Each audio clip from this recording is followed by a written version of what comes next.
अयोध्या चंदा चोरी मामले में एसआईटी ने अपनी जांच रिपोर्ट सौंप दी है और चंपत राय और अनिल मिश्रा को क्लीन चिट दिया है, क्या कहेंगे? देखिए, ये प्रकरण बहुत दिन से चल रहा है और हम लोग पहले से कह रहे हैं कि जो चढ़ावा चोरी में जो लोग शामिल हैं वो आरएसएस के हैं, बीजेपी के हैं। चंपत राय बंसल, ये बंसल साहब आरएसएस के हैं और विश्व हिंदू परिषद के हैं। इन्होंने पूरी तरीके से भगवान राम के दरबार में चढ़ावा चोरी किया। चंदा चोरी तो अशोक सिंघल करके चले गए 1400 करोड़ का, ये चढ़ावा चोरी है, इसकी कोई रसीद नहीं होती। स्वेच्छा से लोग जाते हैं भगवान के दरबार में चढ़ावा चढ़ाते हैं। और जो हमारी माताएं और बहनें अपने आंचल में पैसा बांध कर लेके जाती हैं, तो ये आंचल का पैसा चुरा लिया इन लोगों ने और पूरी तरीके से आज इनको एसआईटी ने बरी किया है। और बरी हम लोग पहले से कह रहे हैं, जो एसआईटी का इंचार्ज है विजय विश्वास पंत, वो प्रयागराज स्टैम्प पैड का मुख्य व्यक्ति है, जिसने कहा था उठो उठो सवेरा हो गया, जो सोवत है सो खोवत है, जो जागत है सो पावत है, अमृत वर्षा होने वाली है, जाओ जल्दी से प्राप्त कर लो। तो उसके बाद भगदड़ हुई जिसमें सैकड़ों लोग मरे।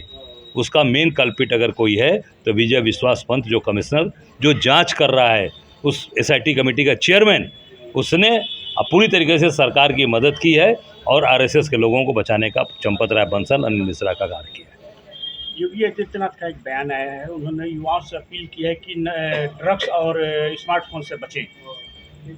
योगी आदित्यनाथ का एक बयान आया है, उन्होंने युवाओं से अपील किया है कि या युवाओं को सलाह दी है कि ये ड्रग्स और स्मार्टफोन से बचें। कैसे देखते हैं उनकी सलाह? देखिए, सलाह देना बड़ा आसान है, उस पर क्रियान्वयन करना कठिन है। सबसे ज़्यादा ड्रग्स कहाँ आया है?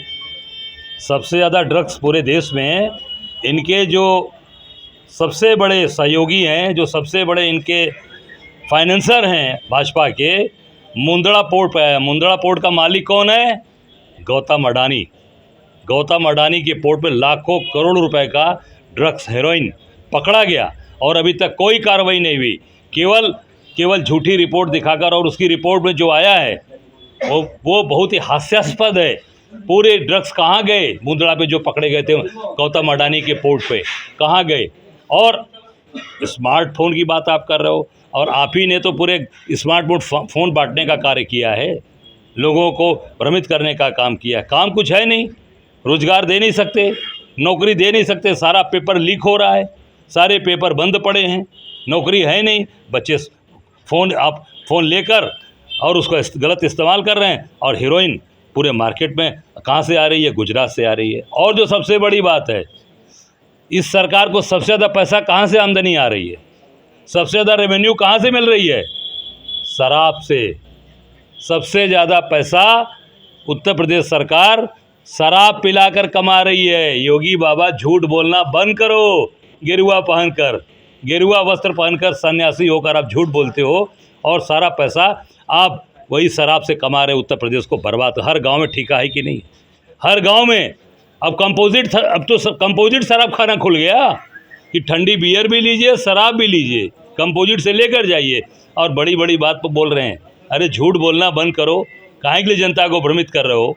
सही बात बोलो और जनता को रोजगार दो, काम दो, जनता ये चाहती है।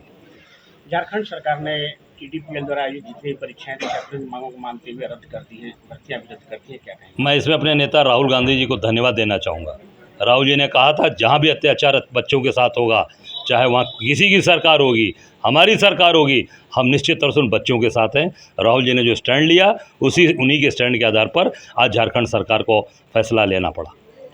केंद्र सरकार ने भाजपा ने सोनिया गांधी के खिलाफ शिकायत दर्ज कराई है वंदे मातरम को बीच में रोकने का आरोप है। देखिए, मैं संघ और भाजपा को ये सुझाव देना चाहता हूँ कि साल में इनका एक बार पथ संचलन होता है, उसमें वंदे मातरम को अनिवार्य करिए। और जो पथ संचलन में अपना झंडा लेके निकलते हो, वो तिरंगा झंडा, भारत का झंडा लेके निकलिए और अपनी दुकान बंद करिए, भारत का झंडा ले चलिए और वंदे मातरम अनिवार्य कराइए।